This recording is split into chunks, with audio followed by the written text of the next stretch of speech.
Welcome to another episode of Euphoric, the podcast. If you are new around here, we are doing a Dry January series all month long on everything you need to know about Dry January. We've had episodes on what to do if your partner is still drinking, what's actually scientifically happening to your body 31 days without alcohol, some of those weird side effects that you have going on, and how to also make this month the easiest month ever so you don't feel deprived. It is actually smooth sailing. So be sure to go watch those other podcast episodes. Today, we are talking about successful people, they don't drink. And this is the motivation that some of you need to hear to keep going, to really solidify this new lifestyle as a movement that you're going to do going forward. Now, there are so many conversations around this topic, around high achievers and what it takes to succeed and success and ambition and all this kind of stuff. But it's so interesting that alcohol is often not talked about in these circles. It is as if success and being driven and having an incredible life and manifesting your dreams and then alcohol-free and sober curiosity and like things over here are completely different topics. And I want to bring them together today because they're so much more interrelated than you think. About a year ago, exactly, I had a podcast episode titled Successful People Don't Drink? And I talked about some of the celebrities, the authors, the thought leaders, the leaders and entrepreneurs, the millionaires, the billionaires who don't drink. And it was starting to really come out as the secret of success. And since then, I've been really saying it over and over again. Look, successful people don't drink. And I have been in so many different rooms with high achieving 8-figure entrepreneurs, 7-figure entrepreneurs, leaders, authors. And it's uncanny how many times I recognize that people are not drinking. So be sure to go back to that other episode if you want to check it out. But today we're going to have a brand new conversation around this topic, around why successful people don't drink, and also just how to really change that myth that drinking leads to champagne on yachts and all that kind of weird stuff, that baggage that we have around thinking that the more successful you are, the more you would celebrate with alcohol and all that good stuff. So let's start there. There's a lot of lies that we tell ourselves about successful people and alcohol because we have been conditioned to, really marry this idea of a successful person, a rich person, on their yacht with a bottle of champagne, right? Or going out to a fancy client dinner and ordering the most expensive bottle of wine or something like that. Having an extravagant whiskey, collection at home or wine collection at home. Now, I get it. There's exceptions to the rule. There are successful people out there who drink. Of course they do, right? It's not like everyone in this planet is alcohol free. However, the argument here today is that they would be a lot more successful if they didn't drink. Like they're successful in spite of that, not because of that, right? And it's just really uncanny to see how much the sober curious movement is just turning so many people away from alcohol and recognizing maybe this is like a charade we've all been putting up with for so long that's not really serving us and the growth that we really want, the success that we really want, and the dream lives that we're trying to build, right? And it's hard because we have these really old-fashioned notions around alcohol and, living a rich, like successful life are somehow so deeply intertwined, these images that we have. And I think they're myths and I think they're lies. Because let me tell you just a few interesting stories that I've encountered over the years. I, for example, this year went to a business immersion program and it was really successful women who had really big manifestation channels and successful podcasters and business owners and coaches. And it was like the creme de creme. It was such a cool experience to hang out with, right? And we actually go on a yacht and it was rented out for us for the day. And we have this incredible time. We're shooting content. And the leader of the group is like, hey guys, let's pop some champagne so we can really take some pictures and some videos with it. And then she says, I know most of you don't drink, but let's just do it for the gram, right? And it was so funny because like out of the 12 of us that were there, I think it was like 3/4, like most everyone didn't drink. And so, some people held the champagne just for the photo. I wasn't into that. I'd rather hold like sparkling water or something like that or non-alcoholic champagne, but I'm obviously not going to hold real champagne, right? Because it's like, what's the point? But it was so uncanny to me that even though almost everyone didn't drink, and the leader knew that, she was still like, well, let's hold this bottle and pop this bottle. So it's like, how funny is it that the image sometimes is the illusion and it's not based on reality? Another example of this is like, for example, Sex and the City. Now, if you're a millennial like me, Sex and the City created a huge phenomenon in your life, right? It created this glamour, this New York lifestyle, this, single woman rising in power and rising in relationships. And, the newer episodes weren't as bad and maybe the movies weren't as bad. But if you go back to like the first seasons, alcohol is everywhere. Every episode they are drinking, every single one. And it is always those Cosmos every night going out and stuff like that. And so you're like, okay, if I want to be sophisticated, if I want to be like Sarah Jessica Parker, if I want to wear heels, if I want to have this like life, then it all revolves around alcohol. And yet what's so uncanny is that two of those four actresses don't drink. They never drank in at least the episodes, right? Like it was something that they came into the episode saying, nope, I don't drink. So it was also an illusion. It was also this false narrative that this glamorous lifestyle is so paired with it, because when you look at the actress and what her face really looks like and all of that, radiance and that joy, that isn't in spite of the alcohol. That's because she just doesn't drink in the first place. You know how, like, if you've ever seen a movie where they grab a gorgeous actress, someone in her, let's say mid-30s, gorgeous, beautiful Hollywood actress, and they put her in a movie and they have her smoke cigarettes. I don't know if you've ever seen something like that, but all of a sudden in my mind, you're like, there's a disconnect. Like this woman in real life wouldn't smoke cigarettes. And if she did, she wouldn't look like that. She wouldn't be that beautiful. She wouldn't be that radiant. And I think that's what happens all the time in TV and shows when we watch characters drink alcohol. I mean, first of all, when they're filming stuff, they're not literally drinking, right? It's all like fake. Whether it's like a juice or a water or something, or they're just sipping it, they're not actually like imbibing. So how the actress looks is super different from how she would really look if she was drinking. And for example, like, maybe there's a scene in a show or a movie where they go out for drinks and then, the next morning she has to wake up early and go somewhere. The show is like doesn't gonna care about the hangover or the rough sleep. Like it omits that part. It just goes straight into, okay, and then the next day is a glamorous day. So like especially with media, we have such a false illusion that's being created for us. And even on Instagram, like I know so many brands that do pop champagne and celebrate and show themselves on first class flights, and they're drinking champagne, but the person actually doesn't really drink. It's just a symbol. It's just a status symbol. And that just leaves me kind of upset, because it's like, your glass of wine isn't cute. Your glass of champagne isn't cute. You're influencing people for them to think that, this is the way to glamour and to success and to riches, and you're not even drinking. Or if you are, you're using it as a status symbol, which is even more annoying, right? Like anyone can drink, that's fine, but like let's not use it as a prop, as a status symbol anymore. Obviously, exception when it comes to mocktails, alcohol-free drinks, because we need to represent those in our society more. So it's starting to just break this illusion down. Even, people who have to go schmooze clients and stuff like that, it's like so many people, business owners, businessmen, businesswomen, entrepreneurs, authors, leaders are going to the side of like, it's like, it's more of like that biohacking thing. Like, what's actually going to keep me super sharp? What is going to like set me up to feel amazing, to be creative? And it's not alcohol. So whether it was like an 80s trope or something like that, it just isn't the reality anymore. But we have to like catch up as a culture to be like, okay, champagne and alcohol is not the definition of success and riches, right? It's the total opposite. Now, there's so many successful people who don't drink, but oftentimes you're not going to know it. So I have been doing some sleuthing. I'm keeping a running list of every successful person that I run into who doesn't drink alcohol, whether they never drank, whether they quit drinking, whether they hit rock bottom and then quit drinking. Like, I don't really care the story. The part now is that they're owning their identity as a non-drinker. And I think it's fascinating how much this list is growing and how many big names are on it.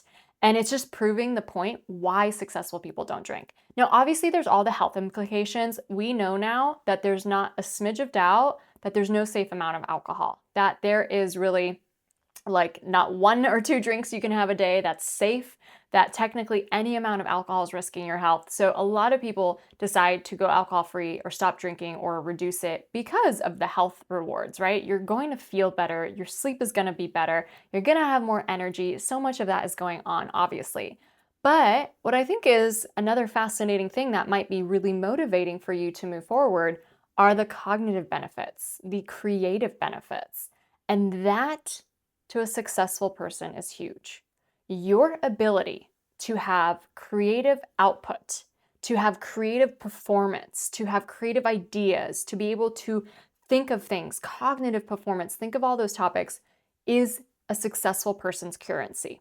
And I'm going to argue it should be all of our currencies. The thing is, the world's changing. It is not our parents' era anymore. And we all know how AI is affecting things in the workforce and the job sector. I know so many people from top companies who've been laid off. I have friends who've been struggling to find new jobs. Like the old way of, being groomed for a particular career and going in to work for a company for 60 years and retiring is just disappearing. And who's going to survive? What is going to survive is the people who have the most creative output, the most ability to have personal brands, to be industry experts, to have philosophies, to stand for things. And it's like our creative genius is going to be the next currency. It truly, truly is. But successful people already know that. So when they find out that alcohol is not allowing them to have the vastness of creative performance and genius, that is when they decide to eliminate it. And that is why so many successful people have already gotten on the bandwagon and are already alcohol free. And I think it's just so cool to see. I mean, we're talking about names like David Goggins. He is the huge New York Times bestselling author, Can't Hold Me, who is all about, mental performance and grit and physical fitness and all that kind of stuff. Warren Buffett, the, billionaire of the world who makes so much money, doesn't drink. Tony Robbins doesn't drink. Gretchen Rubin, a New York Times bestseller who talks all about happiness, also stopped drinking when she recognized these effects and stuff like that. Elizabeth Gilbert, creative genius who wrote Eat, Pray, Love and so many other New York Times bestselling books, doesn't drink. And the list goes on and on and on, whether it's Dr. Benjamin Hardy or Brene Brown or Russell Brunson. Like, there's so many names that are being added. And I'm just watching the scene, how more celebrities are coming out, more even actors, singers. And I think just the most interesting to me personally are the entrepreneurs, the leaders, the authors, the ones who have so much creative genius to offer to the world, because it just really proves the point so well. Now, the thing is that not all successful people are talking about this. So sometimes I have to sleuth. Sometimes I have to really read between the lines. And there's certain people's biographies or autobiographies that I've read, or just like really reading between the lines on their social media and stuff like that to actually learn that they don't drink. Because it's not always the thing that they're blazoning everywhere that I'm a non-drinker, I'm a non-drinker. I bet you my list would be like 100 times bigger if it was that easy to just find out who drinks and who doesn't drink. But it's not always something that is so revealed, because either A, like they're guarding their secret, or B, they just didn't think it mattered so much. You know what I mean? Like, I bet you, for example, Tony Robbins doesn't drink, and he talks about it in a book, but he doesn't really talk about it all the time. And I bet you that would influence so many more people to go alcohol free if he did. But I think, like, in his world, it doesn't, like, he never drinks. So it's like, why would he even talk about it? You know what I mean? It just doesn't compute and stuff like that. And so sometimes too, we are assuming that people have this drinking alcohol lifestyle when they don't. And I think that's really important to recognize too. And so why would a successful person not want to drink? We talked about this creative output. We talked about, creative performance is going to be the currency that everything rests on as we move forward as a society. So let's look at it from that standpoint. Like, what alcohol is actually doing to your brain, to your creative function and stuff like that. Just so we have some more reasons on, like, yeah, you have the health stuff. Go back to 2 episodes where I talk about all the health changes that are going to happen in your body or happening right now. But also, like, this is an edge. This is a huge competitive edge. You want to make more money. You want to have more successful opportunities coming your way. You want to grow a company. You want to leave behind your day job. Like, this is the lifestyle that will help you achieve that and so, so much more. And it's not just this intangible, like, oh yeah, it happened to her or happened to me kind of thing, but it's like in the science. It's in the brain science of what alcohol is doing to your brain. First of all, alcohol affects your executive function. So this is everything to do with strategic thinking, planning, goal setting, right? And what alcohol does is it creates this effect in the dopamine receptors where it retracts them in the prefrontal cortex. So it basically leads to less of that top-down control between your prefrontal cortex and your instincts and stuff like that. And so that ability to have that executive function, that creative thinking, that top-down execution, it literally goes down when someone is drinking. And I'm not talking about the moment they're drinking. Obviously, we know the brain isn't firing on all cylinders when you're drinking, but it's the after effects too. It's not just the drinking episode that does that. It's going to be so much foggier and such less ability to have that executive function. Working memory also is impaired. So, like, imagine successful people, they have to be able to hold multiple ideas at once and just process a lot of different complex information. And alcohol actually compromises the corpus callosum in the brain, which creates that poor working memory. So, it's just like one of those things like, do I really want to be hurting my brain this way? Not from a just from this brain science, like, way of looking at it, but also like, well, what are the effects on my success and my ability to, rise in my career and my ability to, write the book or do the thing I want to do and stuff like that. And I feel like if it was presented to me like this earlier on when I was drinking, I would have been like, oh, F that. I'm not drinking, right? REM sleep quality. This is I talk about a lot, but alcohol really impairs your REM sleep. So you could be falling asleep and sleeping for the same hours you normally would have slept if you didn't drink, but your REM sleep cycles are greatly reduced. Sometimes it's like upwards of, you have 5 to 6 cycles normally, and they're down to 1 or 2 cycles when you are drinking. And that sucks because you need that REM sleep. You need that for memory, for learning, for concentration. That's where you get a lot of the rejuvenation for creativity and stuff. And you're going to wake up like you slept, but you're not rested. You know that feeling? It's really weird. It's almost like you're a little wired and you have like a little brain fog and you're just like, what happened last night? I'm not even rested, even though I got the full 8 hours of sleep and stuff like that.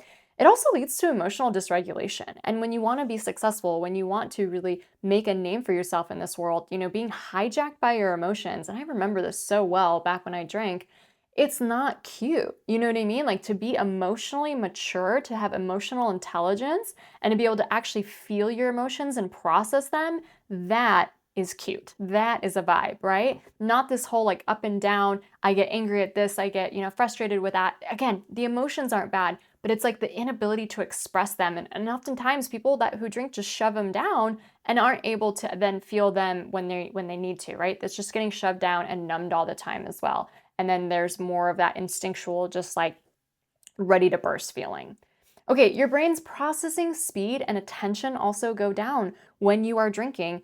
And I don't, again, mean just the episode itself, but just in general as a drinker. And that's like really reducing your ability to have quick thinking, sustained focus, rapid decision making. A lot of people talk about focus as if it's like a superpower, because obviously with social media, with all the distractions we have in our modern world, we are not getting primed to be these hyper-focused individuals anymore.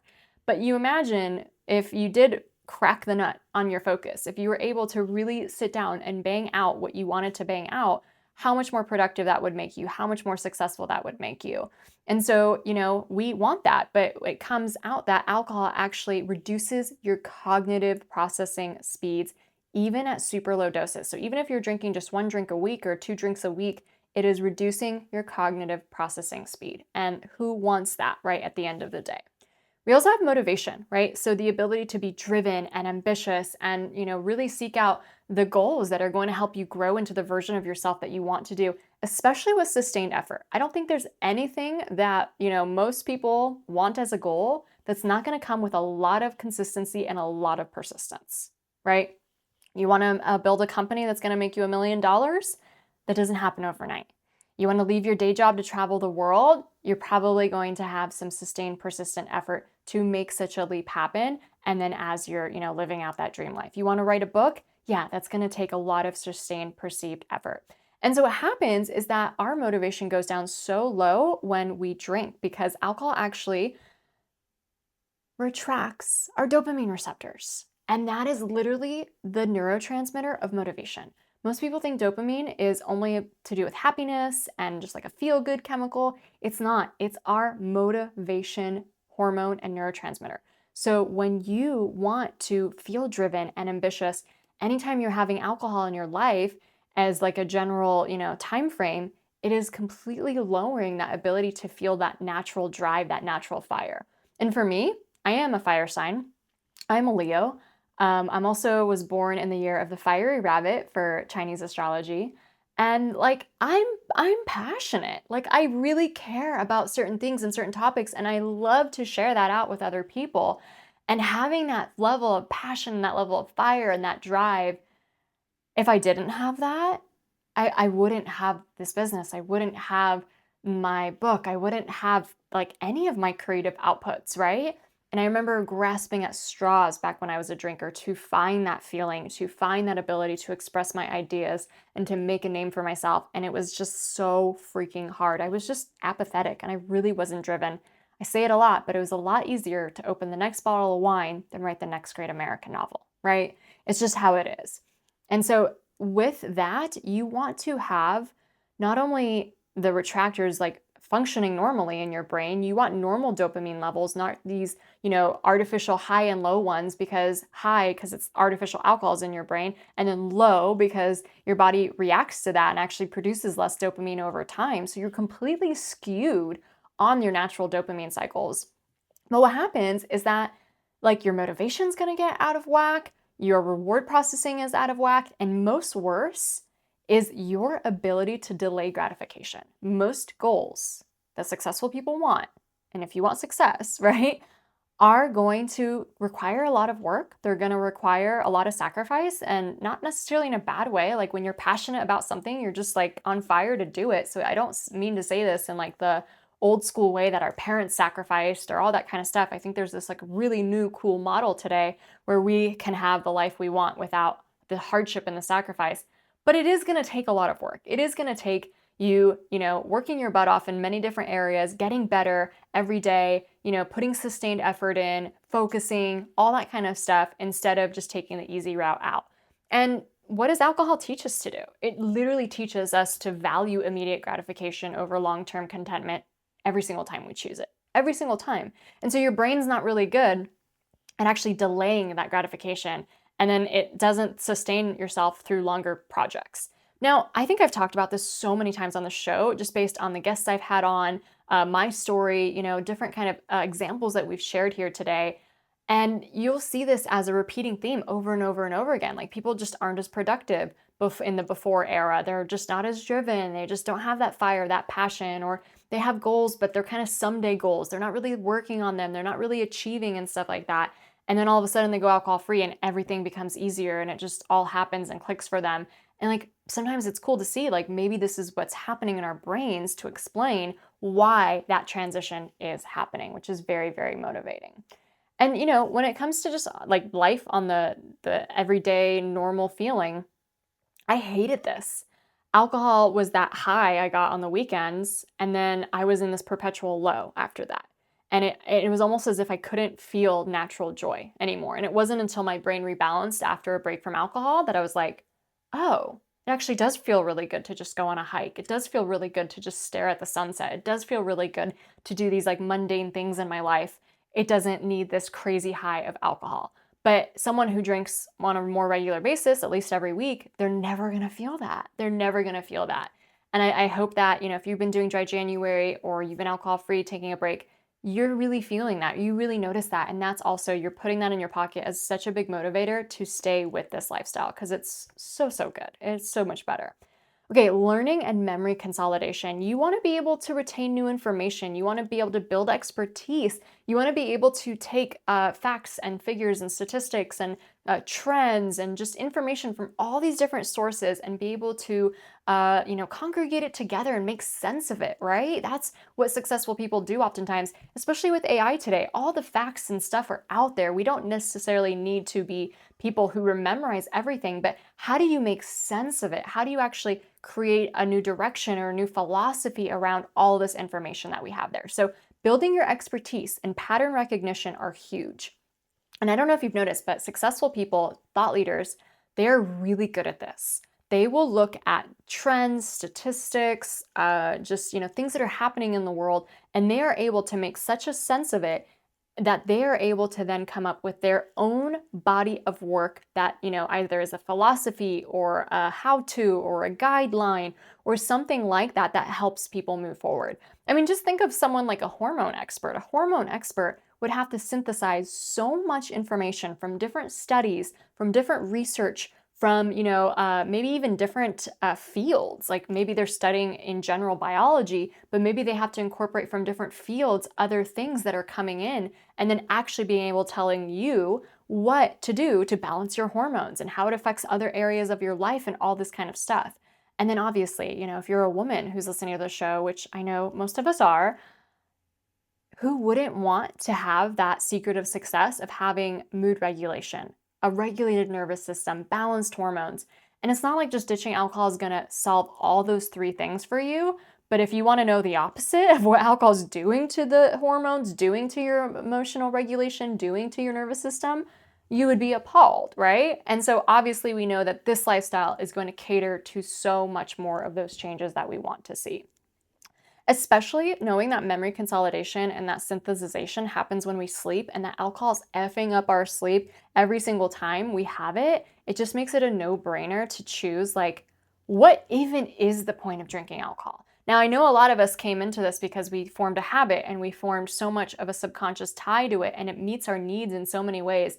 But if, say, you had to start from scratch and you never drank at all yet, and you were to just decide with all of this information at the table, what is even the point of drinking alcohol, right? It is a construct that society has built up, and then we get so twisted and tangled in it. But if you really had an objective point of view, if you were like an alien coming from a planet where alcohol didn't exist, what is the point? If you really understood everything that is going on and what it does to us, right? Alcohol is just suppressing so much of our creative genius, and it's just so cool to see when you remove it. I have seen it time and time again in my clients, my community, the students in Euphoric.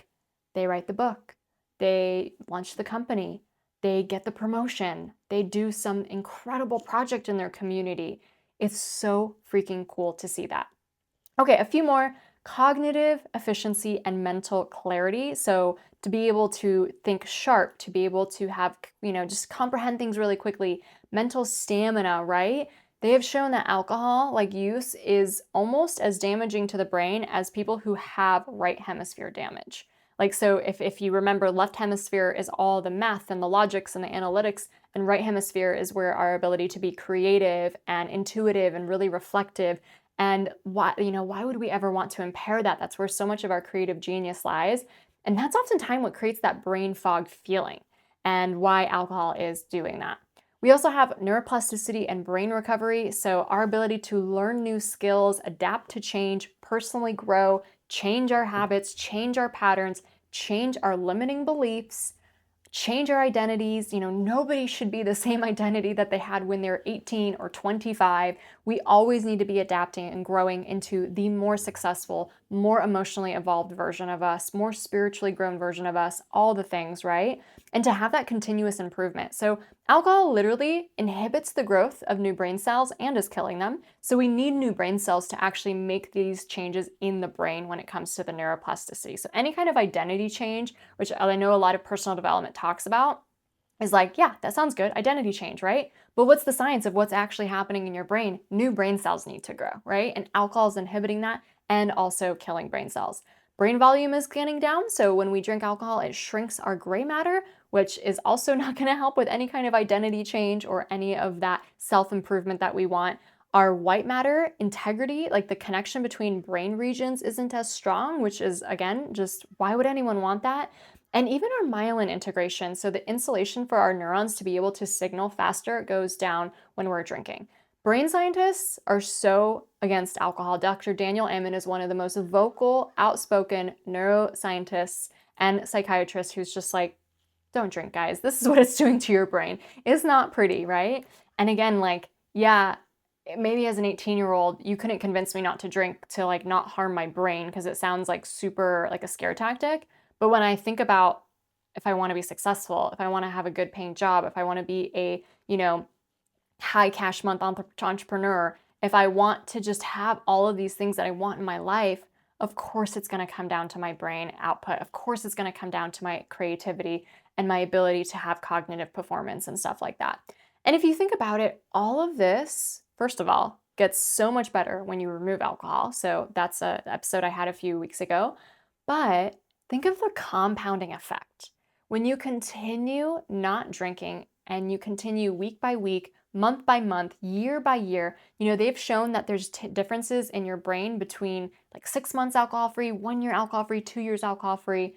And just knowing that your ability to live a fulfilled life where you are sharing your genius, I truly believe that everyone is here to share their genius. We all have genius in different ways, right? My genius isn't your genius, and people express their genius in different ways as well. But we all have genius, all of us. And I believe that it is our greatest purpose on this planet to come to this planet and express our genius, which whatever, format or way we do that. And I just see so many people love to do that through thought leadership. They love to write books. They love or want to write books. They want to launch a business. They want to create content. They want to share their expertise with their world, or they're in such learning mode that they know that step is coming next. They know that they've learned so much that they just need to integrate it and synthesize it, and they're going to be sharing that next.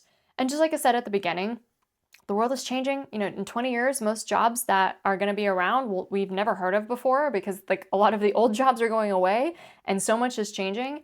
And what is really going to matter in the new era is your creative genius, right? That cannot be replaced. And I think it's just so important. And I think so many people already are recognizing that why would I drink something that could diminish literally the thing that is going to make me so successful, so fulfilled, so happy in my life? And it's not at a cost. It's not like successful people aren't drinking and they're lame and it's at a superiority or something like that. Most of the reasons why we think of drinking as a positive for the fun, for the relaxation, they're myths anyways. They really, really are. We've been sold such a lie. So I hope this episode helped. Feel free to DM me if you want to hear about other successful people who don't drink. I go to conferences all the time and I'm always so pleasantly surprised. You go out and you sit down with 12 people at a restaurant. And back in the day, like I would expect everyone to order a drink, right? And now every time I go to these conferences with really successful people, 1 out of 12 people will order a drink. Like, what do you think that's signaling, right? There has been such a shift, and especially people who have big ambitions, big dreams, big goals for their lives, they're the first to notice. So I know that's you as well. Stay tuned, stay on the path. And if this is helpful, if this episode or any of the Dry January series were helpful, do me a quick favor, leave a review. Just a quick ranking and a review for the show. And what this does is it helps other women find the show, other ambitious women who want that competitive edge, who want to outgrow those patterns that they learned back in their 20s and really want to become this best version of themselves. This is who the show is for. And, feel free to leave that review. It would just help us so much. And if you like this series, let me know. I always am a DM away at euphoric.af. Why couldn't I say that? All right. Stay tuned for our next episode.